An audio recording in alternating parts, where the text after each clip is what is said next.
everyone, and welcome to another episode of In the Studio.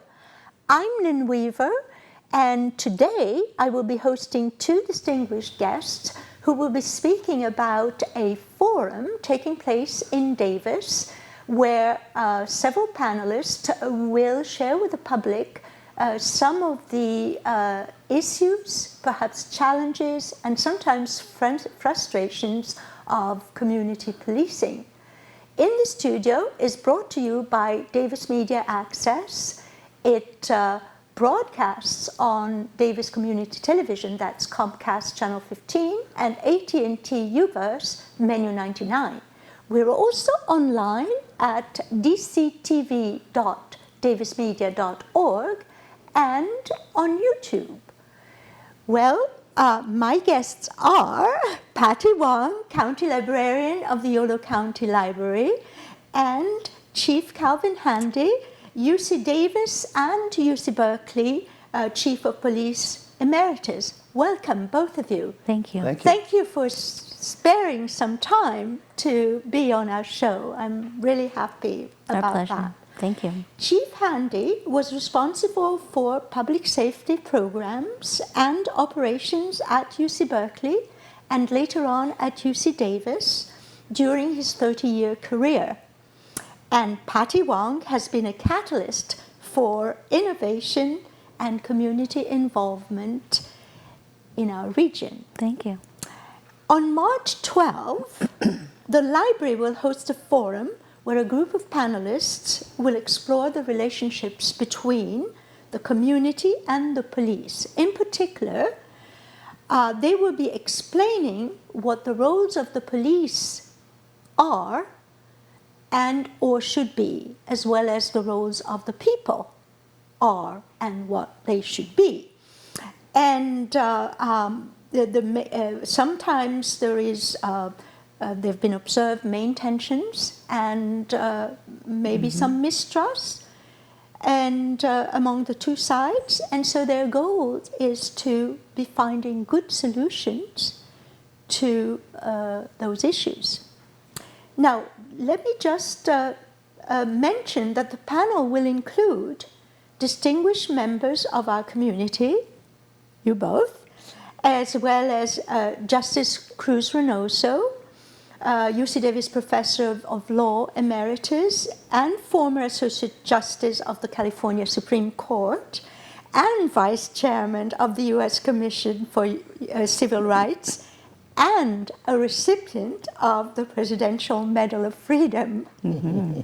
He's done a lot of wonderful things. Yes. And it will also include world-renowned virologist Professor Tilahun Yoma of UC Davis.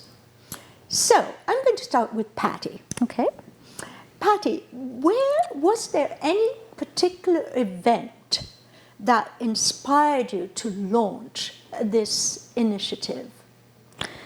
The library, as a community builder, is, I think, a place that is trusted and respected and is like a great place for people to have community conversations. And so, in looking at some of the unfortunate violence that has permeated our society recently, we were very interested in being part of that conversation as a facilitator, a neutral facilitator, but because there were so many people interested in our own community, although we don't have localized experience at the scale that we're talking about on a national level, it still is a matter of community engagement. People want to talk about this and what's happening in our community, and we wanted to help facilitate the conversation.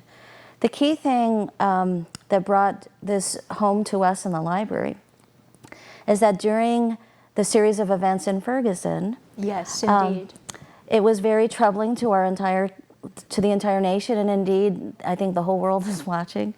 The Ferguson Public Library actually took it upon themselves, and they are a single librarian institution, to have facilitated conversations to promote healing within the community so that the community could start talking about it and do something productive with a lot of that energy in positive ways to really create some change. Well, I actually was very, very impressed when I read the story of the public library in Ferguson, when they actually took upon themselves the role of hosting the children, feeding them, Yes. and having for them a safe place to go during all the troubles that they had. And indeed, I'm glad that you mentioned this event, because as a librarian, I think that you probably, it resonated with you. Isn't that right? Very much so. And in fact, all of the libraries actually in that community, not just the public library, but many of the academic institutions, all of the students were engaging in sit-ins and all kinds of demonstrations. And what librarians would do on a daily basis is create calm and a sense of community. They would actually go out and speak to the students, get them library cards, and get them engaged in conversing about what they were feeling, and talking about ways that they can institute some positive change with their actions. In a safe place. In a safe and secure and trusted place. And Calvin, for you, with all your experience during your career, what is community policing? Can you define it for us? I think I can. The premise of community policing is a philosophy that, in the simplest form, speaks to a genuine and sincere effort on behalf of police organizations, but it could apply to anyone, but particularly police organizations, to partner with the people in the community in which they serve, to promote an attitude that is open, collaborative, embracing, and I think one where it is a very difficult scenario where you think about policing in any community. Police departments are going to, most of the time, respond to some form of crisis, either this big or that big. And it is really difficult in this business to, and a lot of times, to just be getting to know people once you arrive at a crisis. So community policing says, look, let's get out there. Let's get very familiar with our community, those we serve, throughout the community, not just one section. And let's understand what the issues are about. Let's understand how we can serve them better. And let's listen to what their concerns are. So now around the country, both contemporary times and over the years, community policing has had different meanings. But one of the things that I will be speaking to in some great detail in the forum is the origin of the principles of Western policing. And by that I mean, there in 1829, a set of standard principles were promulgated and developed that created the London Metropolitan Police Departments. And those standards are, for me, have been the guiding light. And if you were to read them, and I will be doing this at the forum, you would think they may have been drafted in the 1960s during the active civil rights movement. But again, 1829, they speak to the police department's emergence from the community, being about the community versus the military, being about not distinguishing between someone because of their race or color or church or religion. And 1829 I'm talking about. So I'm very interested, and I believe that it's empowering that if people in our community understand that these principles exist and why they're there. So community policing is really, you're trying to have a kind of a working marriage of sorts, and although there are different definitions for it. But I think the one for me, the one that served me, is getting to know the folks that you are serving and ensuring that you can serve them to the best of your ability. Well, there is something that you told me during one of our conversations that really stayed in my mind. And you said the public needs to understand that the police is the community too. You know, and so we're not sort of two separate populations, and the police should feel that they are the community, and they just have a different role that some of the other people and I think that was a very elegant way of bringing it home for me, anyway. And it's I recall saying that, and Lynn, I don't want to oversimplify policing and offering public safety and creating law enforcement, order, maintenance, and service. That is a challenging undertaking, because so often police departments and police officers, or peace officers as they're I think correctly termed here in California, we can run into all kinds of different issues. And I think the contemporary changes that we faced in terms of the law and the language issues, that have to know so many people, having some from different backgrounds, increases our challenges. But the bottom line is, in my opinion, and I've tried to work my career this way, is that we have to work with and for our people. And I think when we, as Patty mentioned earlier, when we find ourselves in a situation in this contemporary times where people are not feeling affiliated with the police department, people are not feeling included, people are not feeling collaborative, then we have to take that issue seriously. Now, let me tell you, at the same time, there are many police departments around this state and around the country who do take this role very seriously, but because of the power of the media and everything you do is instantly spread around the world, it begins to look and feel like we have problems there. You and are of the course bad we guys. do. Exactly, we are the bad guys. But there are a lot of good guys out there too. But the essence of it all, though, is that I think that we're in a situation now where we're going to have to prove that and show that again. And you know, so I was talking about Peel's principles, and I was really pleased to see several weeks ago that Commissioner Braddon in the New York Police Department actually says he carries those principles around with him to remind him I read that in situations. in the New York Times. There was an article, and perhaps we can display the website where you can find. There we go, where you can find those principles. And Peel's was an Englishman, as you said, in the 19th century. And these principles, so give us a couple of examples of these principles. Well, I think, I mean, summarize them.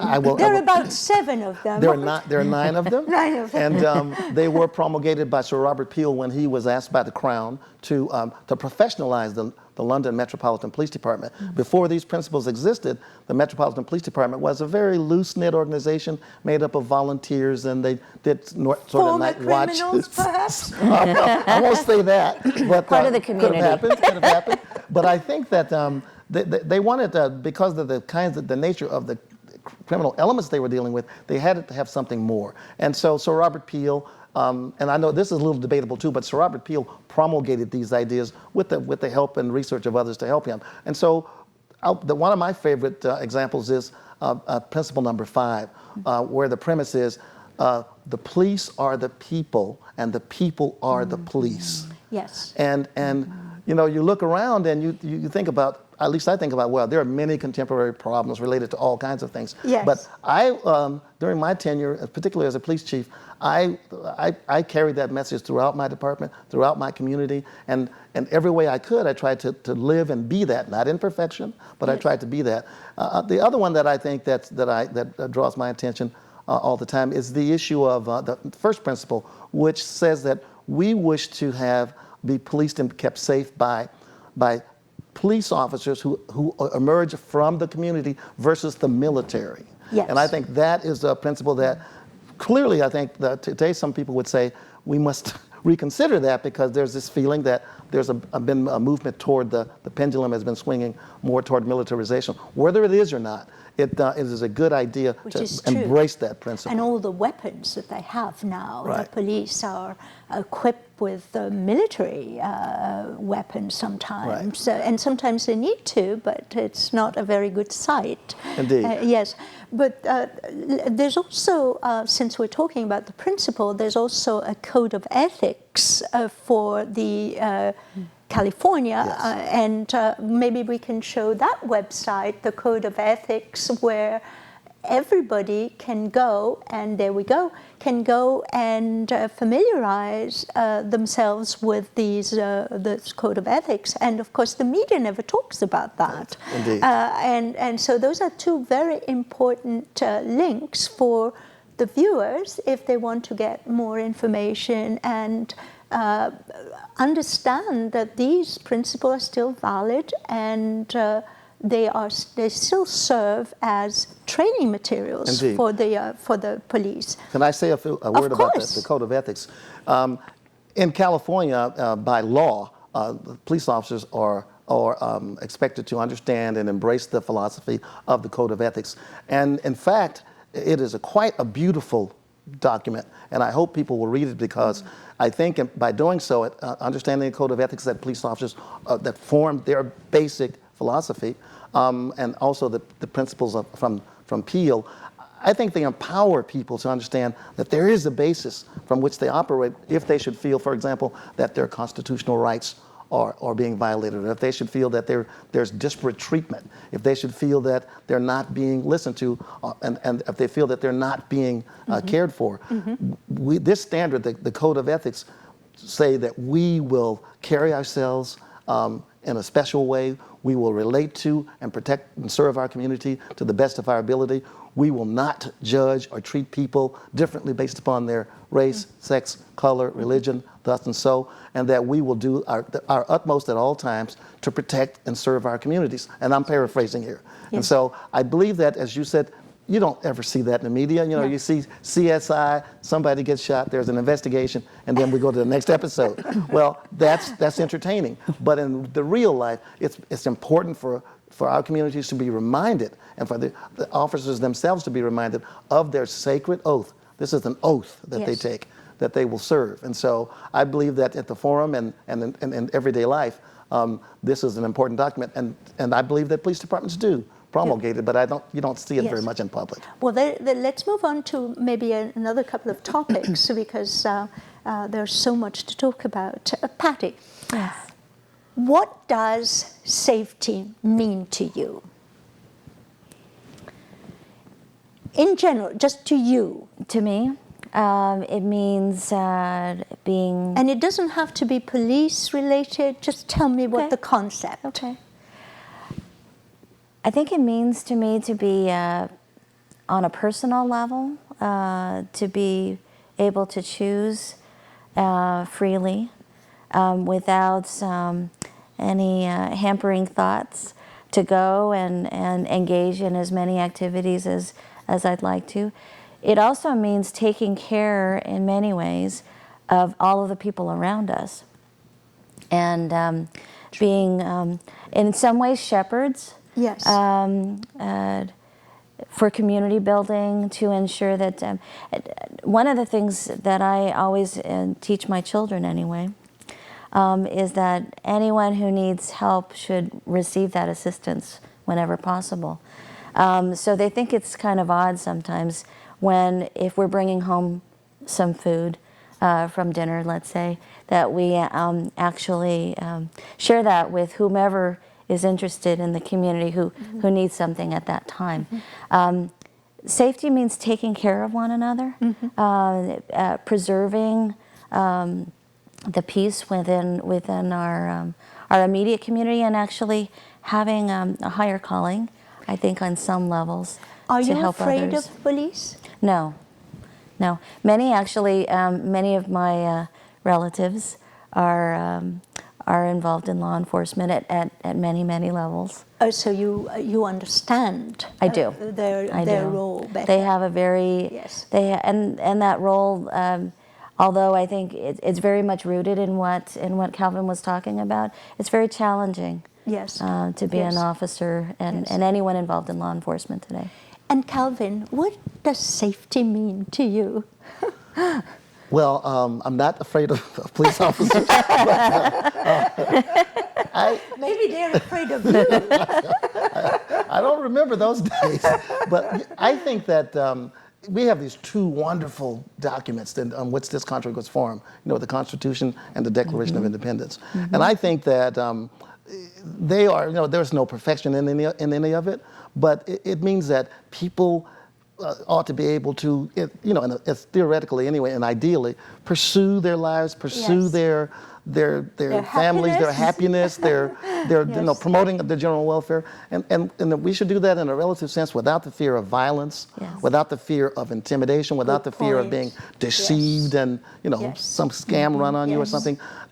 Now, having said that, we live in a planet realistically where those issues are there. So I think for me, as the issue of safety is combining all that we know in a given scenario, in a town or a city or a block or wherever it is, and ensuring that we work together, that we understand what is happening around us and why it's happening to us, that we collaborate with the police who are coming in to make these things happen. 3 things the police must do: law enforcement, order, maintenance, and service. And so within those 3 frameworks, we are able to then work together, and I think significantly there's a synergy that happens, and that is what leads to community safety. We must not, I think, intimidate, refuse, otherwise develop a less than attitude toward anyone out there.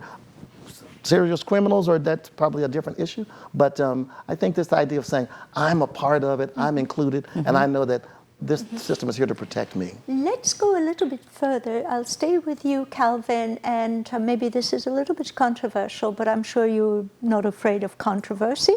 Have you ever experienced reverse discrimination? In other words, if you were arresting or white people, they said, oh, you're doing this because I'm white. I mean, it's a hypothetical question. That's a very good question. I have never had anyone, articulate that to me. Yes. Perhaps other than in coming from Berkeley, I've been in a lot of crowd control situations, both calm crowds and out of control crowds. And in that scenario, you're going to get people saying all kinds of things. Yes. But that's the kind of scenario. Yes. In a more one-on-one, typical kind of routine contact where you're following some pursuit based upon suspicion or cause, I've not ever had anyone do that. But I have had in Berkeley some African American folks that were suspects tell me that I was dealing with them because they were black. But no, I have not had the reverse discrimination in the literal sense. Yes. No, other than, as I said, the crowd control scenario. That's a very interesting answer. Thank you. Now, do you think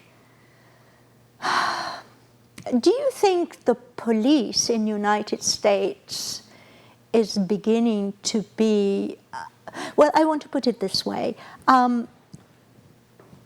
Because of all the events that have happened recently, and let's forget about racism and everything, even though it's always there, do you think that the police in general require more training, more psychology, fewer shootings? I'll start with Patty. And what do you think? I mean, we're generalizing here, and a lot of these scenarios don't apply to our community, hopefully.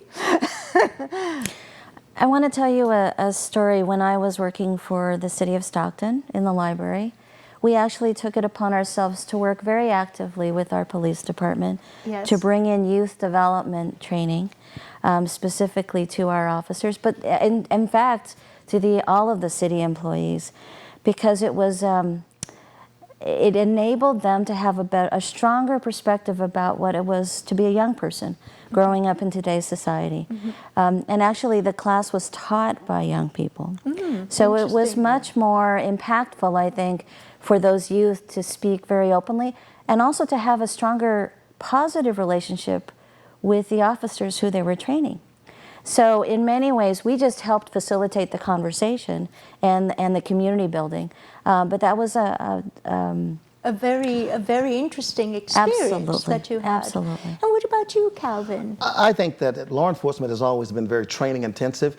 I think today, because we've been working on this for a long time, particularly around the issue of racial profiling and bias policing, some people call it, I think we do need to think about expanding, and there's a huge body of research on this, but expanding the way in which we look at police candidates in terms of their experience with people unlike themselves, and ensuring that they don't have a fear of other people, and thus that transfers into the work that they do. You know, there's explicit bias, which is I'm discriminating and I know I'm doing it, and then there's implicit, where you may be doing something that's biased, but you're not really aware of it. Yes. So I think it's a culture. Exactly. So this psychology that I think we need to expand, because we do have psychological screening for police officers. I think right now we should be considering that and how that operates and how it affects folks in our communities, because people consciously and unconsciously, and I'd say largely unconsciously, based on the research, that's an issue out there. So more training, more screening, and I think those issues are always going to be on the table, and